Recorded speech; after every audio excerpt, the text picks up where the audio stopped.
the entrepreneur journey does not end until you teach somebody else how to be an entrepreneur.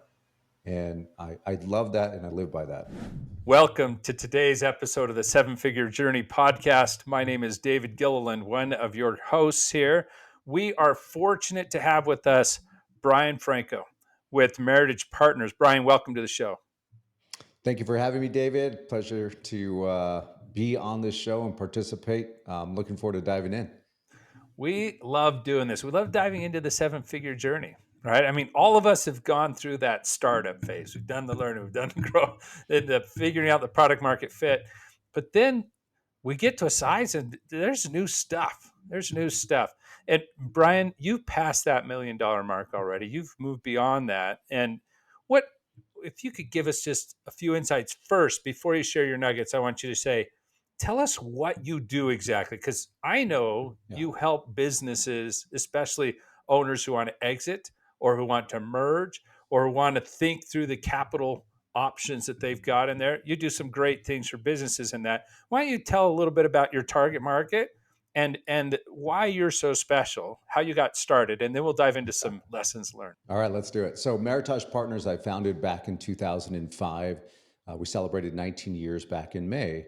In our firm, we're an M&A advisory firm, investment banking firm, and we work with entrepreneurs wherever they are on their journey. So, from startup to scale up to exit. And so, the common theme there, though, is capital, right? Capital's needed at all three of those stages. It's just the question is, what is the capital used for?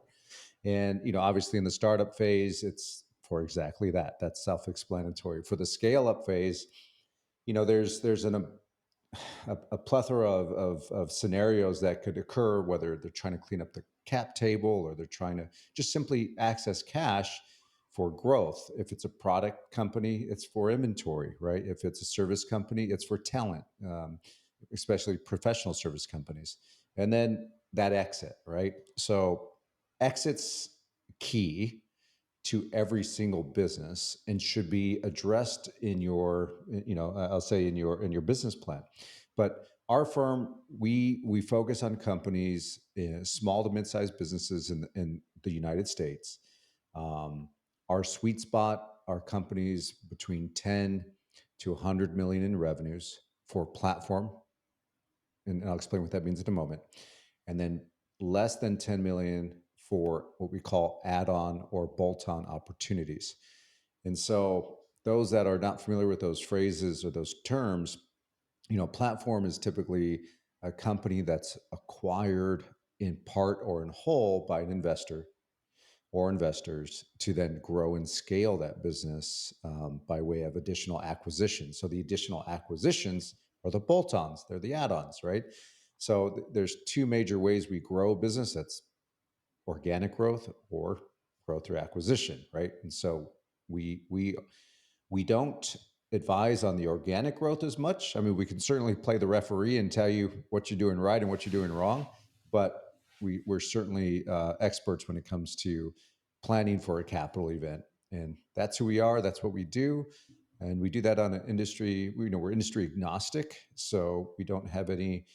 From the outside looking in, it looks like we do everything, right? But the reality is, as you get to know us and each of the advisors in the firm, we all have specialty markets and industries that we focus on in service. Very cool. Yeah, this Yeah. is a key thing for our listeners is understanding first, what is your path to growth? Are you going organic or are you doing Yeah. merge? And if you're merging an advisory group, there are there's just so much advantage to it. So much advantage. You Yeah. just don't know the game that first time, third time, fifth time. It takes so much time and effort. It's great to have a partner. So delighted that you're on the show with us. Delighted to be here, David. And I'll tell you, we have the playbook. We've utilized that playbook. I bought companies. I've sold companies personally, but I've also, obviously our focus is advising clients, right? But we're all entrepreneurs at heart in the firm. So we speak entrepreneur as much as we speak banker, as we're told. So, and I laugh, but that's very meaningful because there's a lot of terms, a lot of phrases, and a lot of things that need to be understood enough to navigate through these sorts of transactions. Excuse me. So, but Yeah. I'm glad to be here and happy to share any sort of wisdoms or nuggets of information I can. So let's put on your I'm an entrepreneur hat and be with Okay. us here in this moment as you're growing Meritage Partners and you're growing this firm and this business. What are some of the things that have really helped you overcome some of the obstacles of growth after, post that $1 million mark for you? Yeah. I think I have to give a lot of credit to. I had a lot of very good influencers around me growing up, mentors, if you would, and um, when you could speak to someone that's been there and done that, right? They could tell you what to do, they could tell you what not to do, but they could go into very granular detail on why not to do it, right? It's kind of like I heard this comedian one time, and he was telling the crowd how his father was a practical teacher, and one day his father told him, "Don't touch the stove; it's hot." And the son looks at the dad and says, "Well, what's hot?" And he's like, "Well, touch the stove." And firsthand, he got to feel what hot was, right?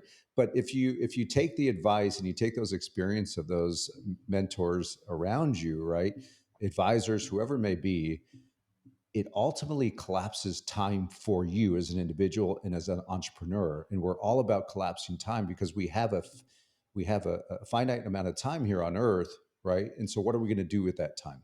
And when you look at my calendar, which I have below me here on a screen, and it's jam packed. I mean, today is my wife and I's our it's my right here on my right shoulder, our 19th year wedding anniversary. So I got a jam packed day and a jam packed evening of fun and celebrations. But it really comes down to understand where you're headed, keep yourself accountable to whatever targets or goals you have along those ways, and really have the accountability mechanisms in there that are designed to keep you on that path. Because as an entrepreneur, it's very easy to get distracted by a squirrel, right? It's very easy to look at a shiny object and get it pulled into a different direction, because we are always focused, right, on our goals and our intentions and whatever that may be.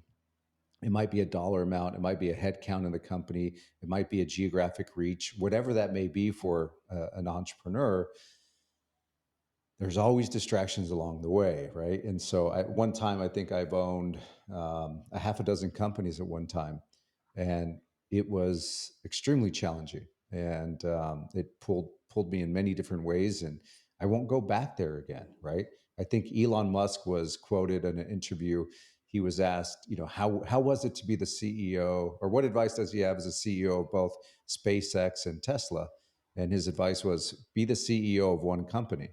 And I learned that, right? I learned that firsthand, and he's right, right? Because you really have to be fully focused on what you intend to do. Because if you're not, right, you're gonna distract yourself, and you're gonna be your own worst enemy from that standpoint. Yeah. Oh, I love that. Let's unpack just a few of those and talk about them. Yeah. You talked about right out of the gate. If you want to save time, collapse that learning, that you need to find the right mentors, people who won't just tell you what to do and how, but they'll tell you why. They'll help share their wisdom, not just the action. Yeah. Ryan,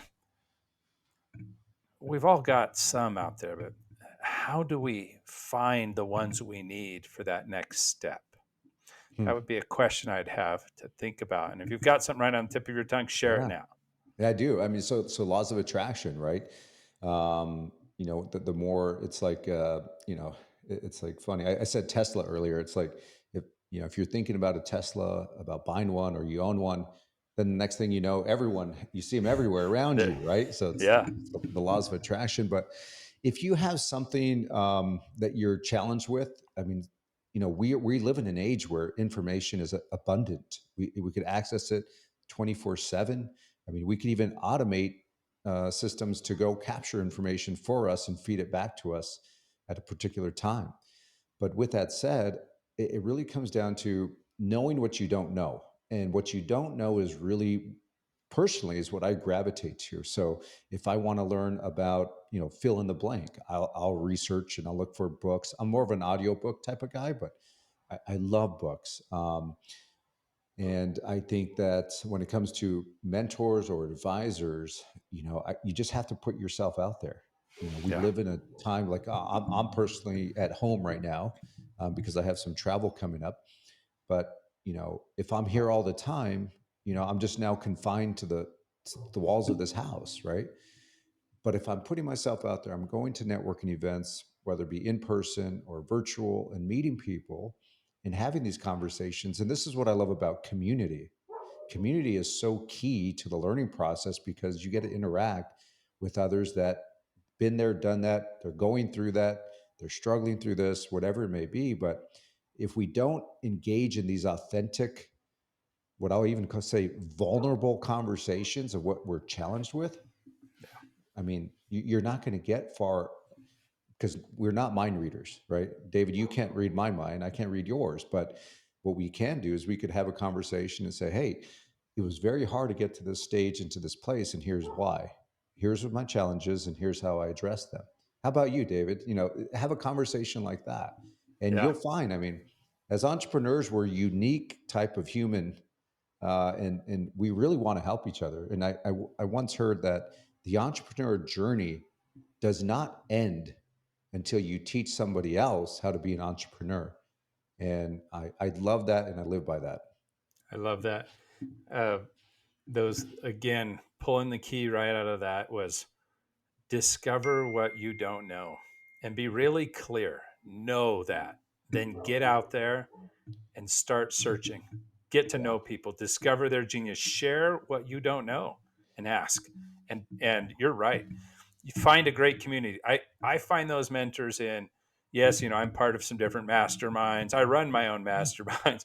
Oh yeah. We've got advisory boards, we've Yes. got consultants, and sometimes we just have that dear friend who's a step ahead or 5 steps ahead of us on the journey, who's willing to share and is doing that. Let's teach the other person, just reaching back. Mhm. So many ways to tap into, to do that intentionally. So thank you for that. And then the other nugget I want to pull out of there was the focus. Mm. We say we Mm. have our goals, uh, but we have the natural thing inside of us as entrepreneurs of, ooh, that could be solved. Whoa, that looks fun. Hey, there's the part of the entrepreneurial journey we love, and then there's the part we don't. Yeah. Yeah. And to stay focused, get the part we love that gets us started, gets us moving, gets us excited, and then look and say, wait, how do I ensure that vision is deep in my team, that the goals are so crystal clear that they will hold me accountable to stay on track with them, right?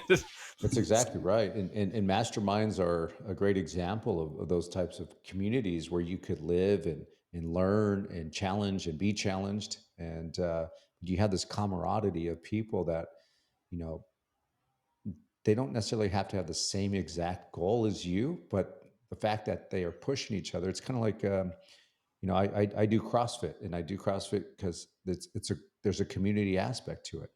And, there's mornings where I don't want to go or I don't want to work or push as hard. But when you have that accountability of others around you, it's human nature. You You just go. do. You That's compete right. and you go. That's right.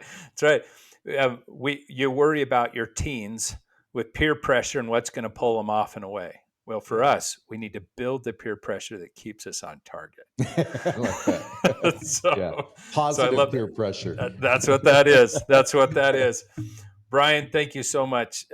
What great nuggets. With those, we continue to grow past the $1 million mark, well into the seven, 7 to 8 figure phase, playing up there in the 10, 20, 30 million and beyond, finding the people who can lead the way, keeping focused, keeping a rhythm in place to stay on target with the right individuals to challenge when we need to pivot, because there's a lot of pivots along that way. So, uh, thank you. What are you dealing with now? Like, what stage is your business at? Like, what general size, and what Mm. kind of challenges are you facing? And maybe we could be of help here, and you could sort of Yeah. sit in this seat virtually for the rest of the listeners right now.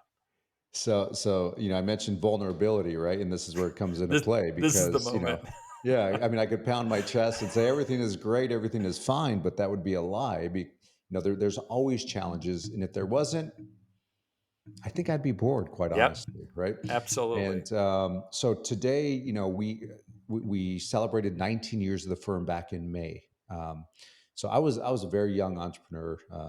I started this firm when I was 26. I'm now 45. We've transacted over $2 billion of transactions, capital events, right? From startup to scale up to exit and everything in between. And so when I started in this industry, I was one of the youngest M&A advisors in the country at that time. I think somebody since beat that record, um, but the point was is, and my point there is that at that time in 2005, there was not a lot of young folks in the industry, in the M&A and investment banking industry. Nowadays, more so, which is great. Um, but so when you have younger generations coming into the industry, and keep in mind, I'm kind of sandwiched in between a couple generations here, but um, you know, you see kind of how the older generation, senior to me, they look at me like, oh, he's never going to do it the way I do it, and I kind of look at the younger generation and I say, well, they're never going to do it the way I do it. The difference is, and maybe this is because I'm a middle child, but I'm always the peacekeeper and always trying to find that balance. But I really appreciate both perspectives because the reality is that's okay that they're not going to do things the way we did, or I'm not going to do things those that senior to me do, because we're bringing gifts and talents and ideas and concepts together. So the challenge really is how do you take those when it's living inside your own mind and your own brain? There's plenty of ideas, and you have to, as I said earlier, keep yourself away from those distractions. But when you have an abundance of ideas from your staff and your team of advisors, you have to figure out how to prioritize those.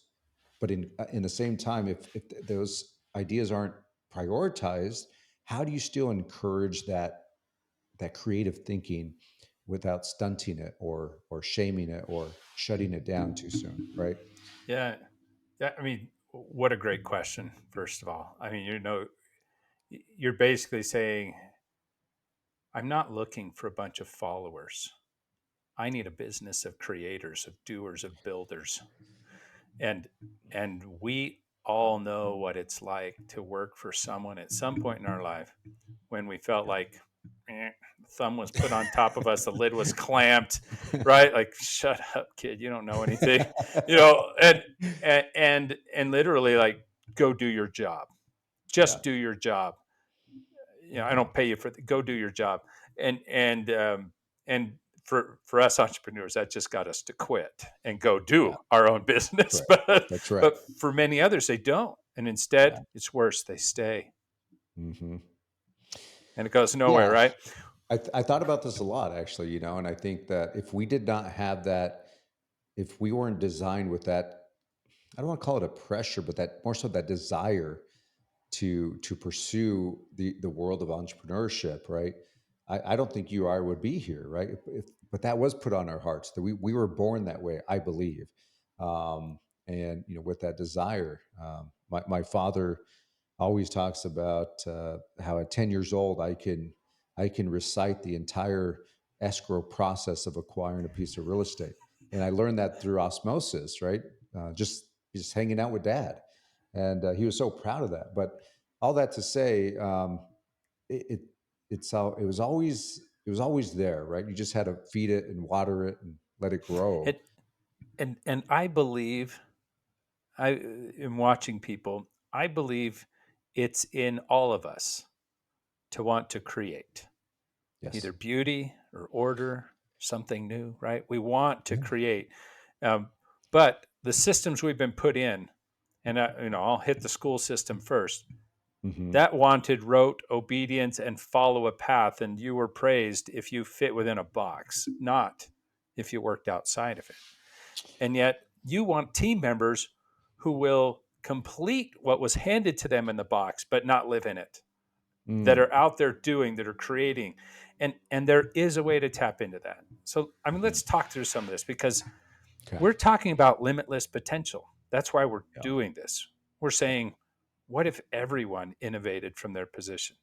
Now, it would be chaos if they all went their own direction. But if we could get them Yeah. to take targeted, coordinated action and use their creative genius to build something great together, the right direction with us, it's amazing. And we've seen it, and we've been on teams like that.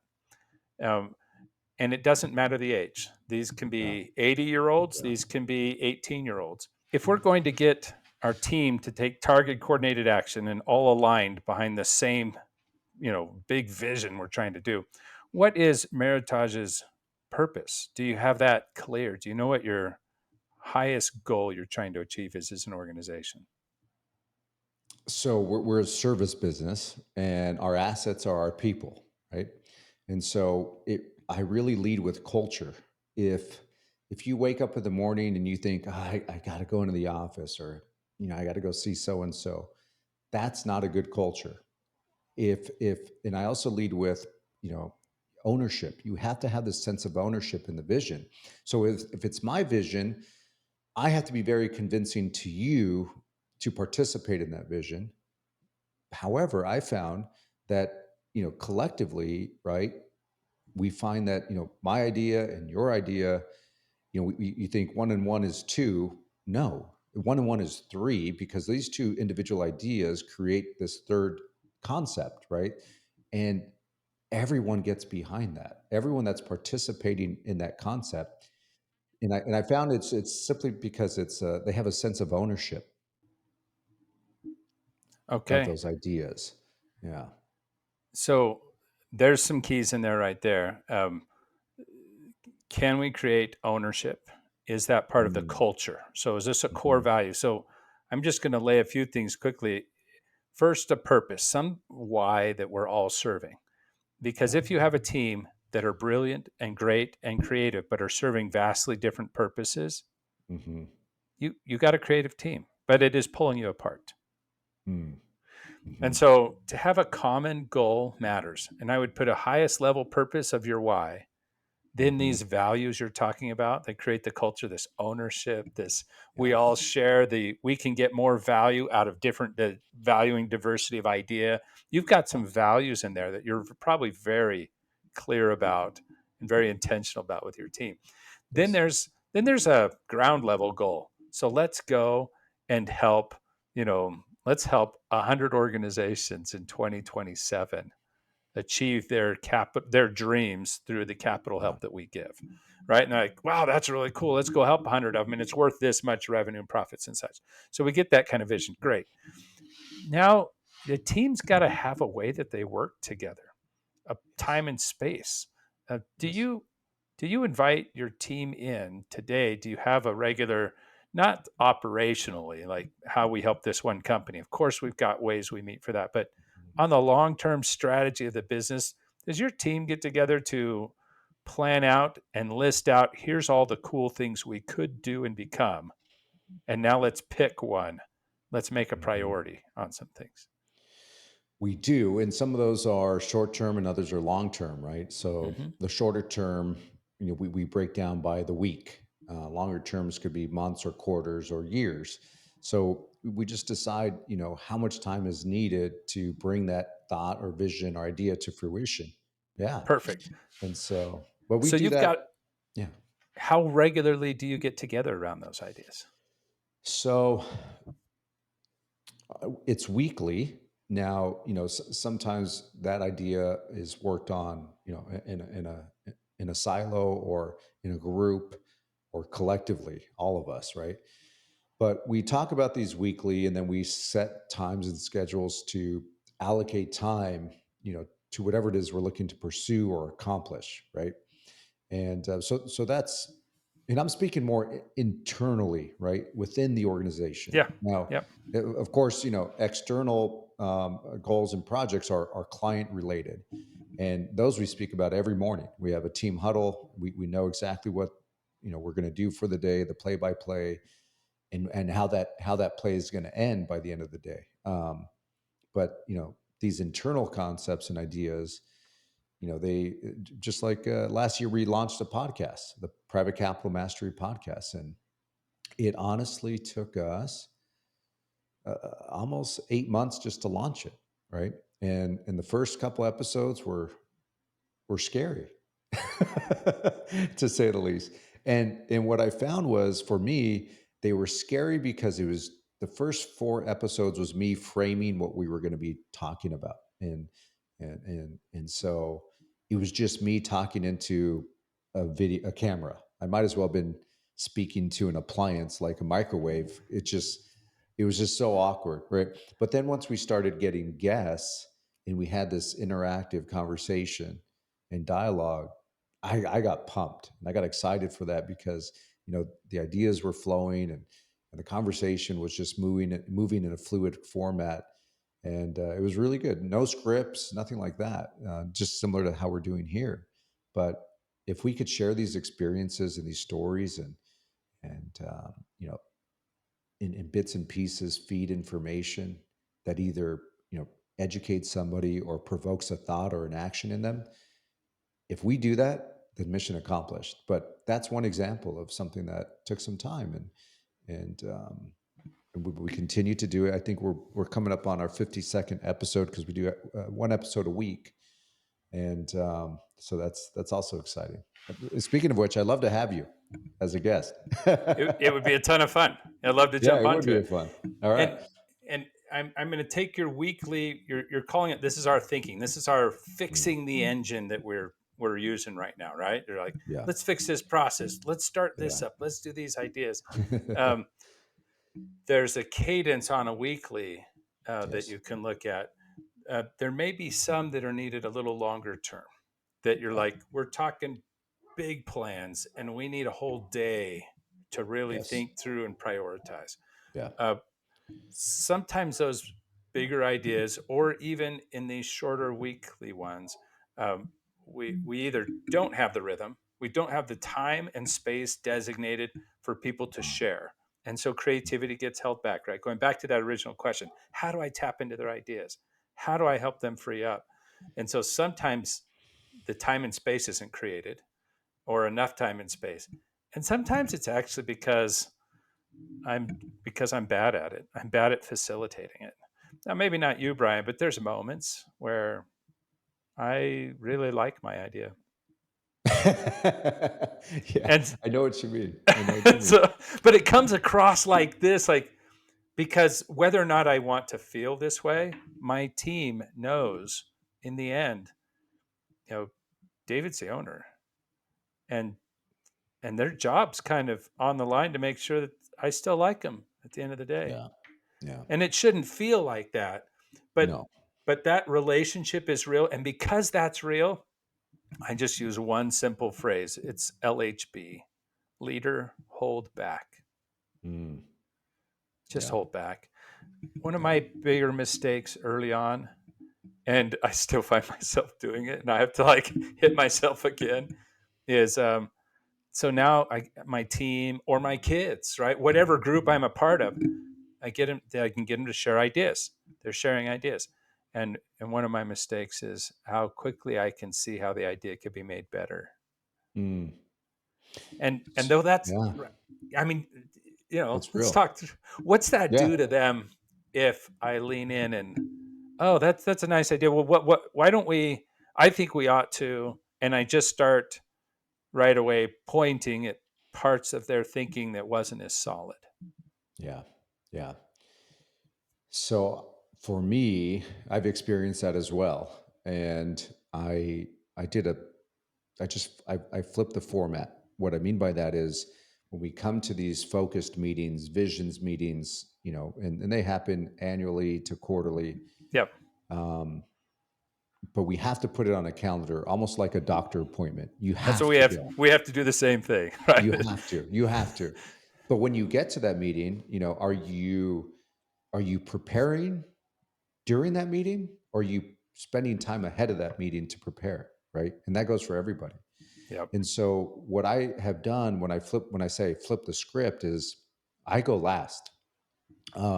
I want to hear from the team because I already know what I'm thinking. I have to live with this brain and these thoughts 24/7, right?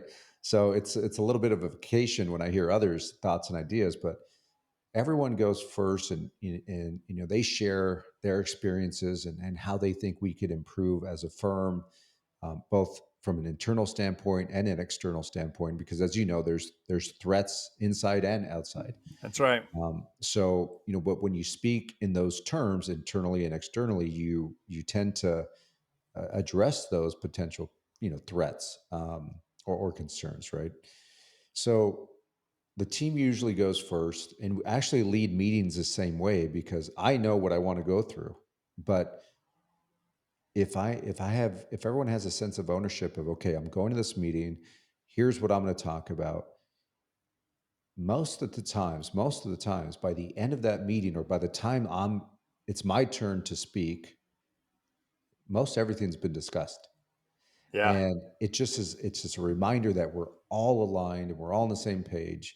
And if we're not, if we need a course correct, that's fine. That's why I'm on the tail end of that to kind of share whatever wasn't discussed. But um, I find that participation is higher, the sense of ownership is there, and I think it's really because of the sense of ownership, right?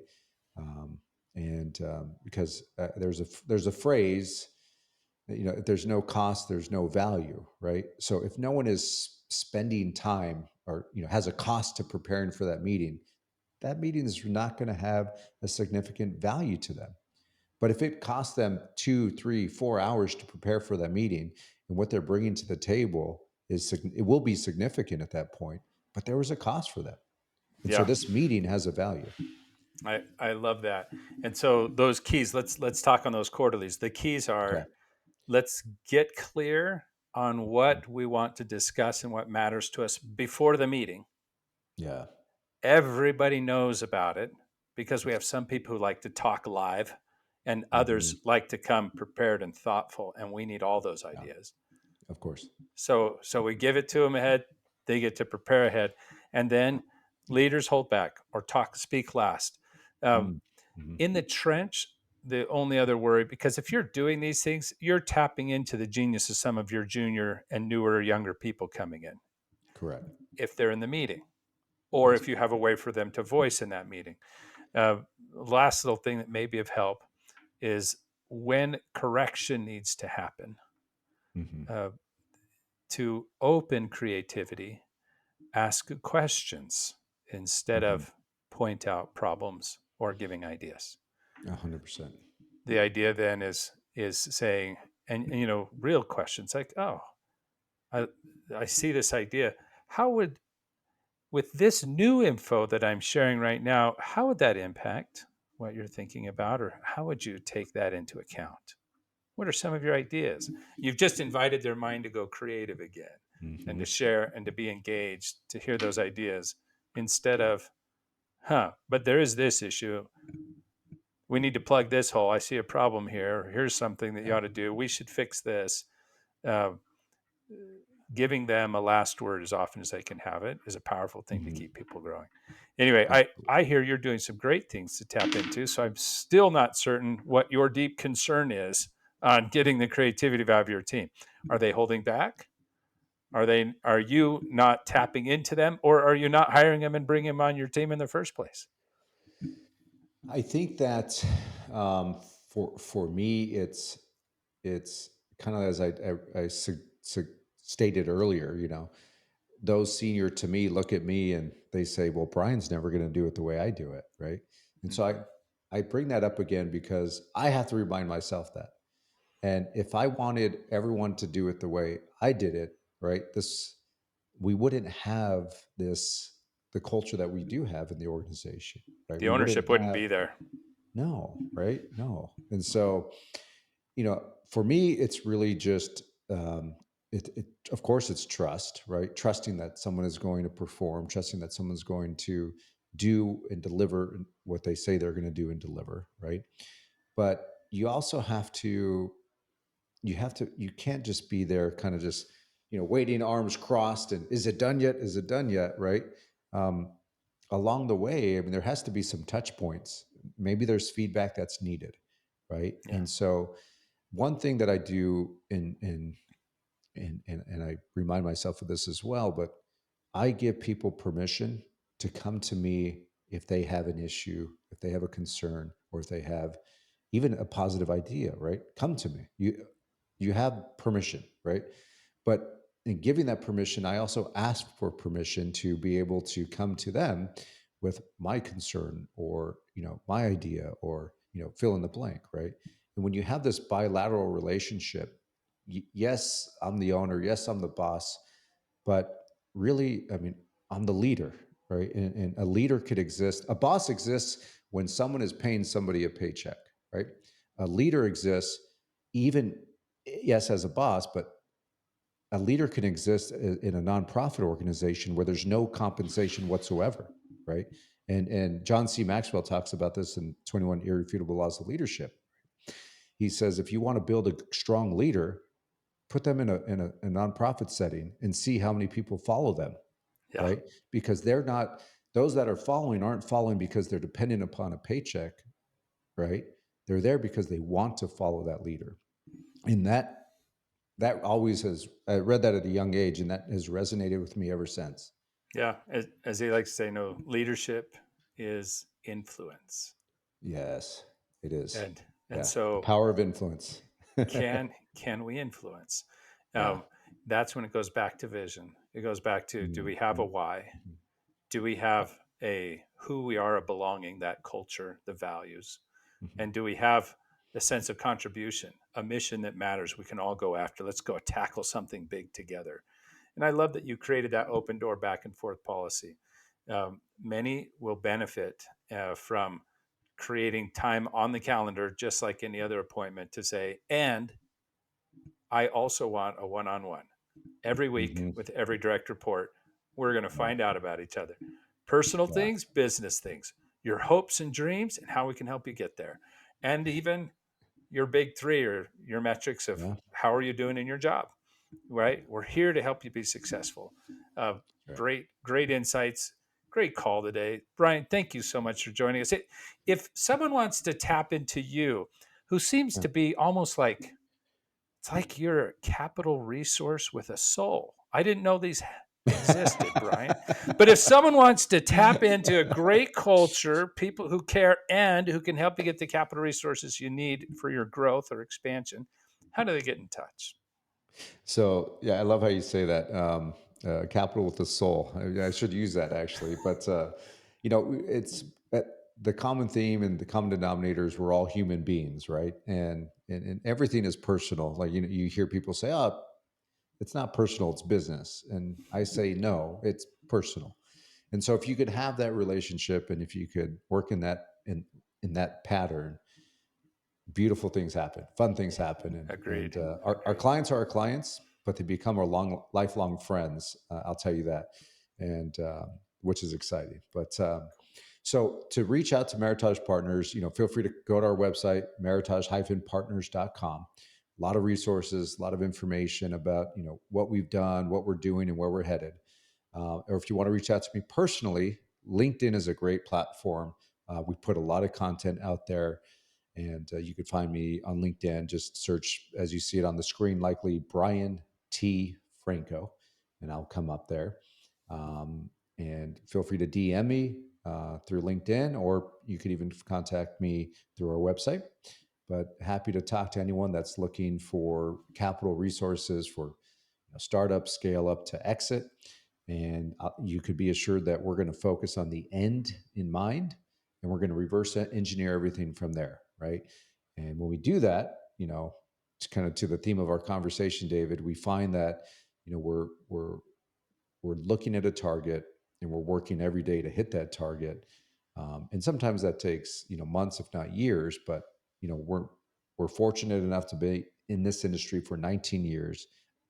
Actually, I've been in this industry for 23 years, but the firm is 19 years. And I'm looking forward to engaging, listening, and just hearing about the stories that are out there because every day is like a field trip for us, right? We learn something new about a new industry, about a new client, and it's fun and exciting. So feel free to reach out.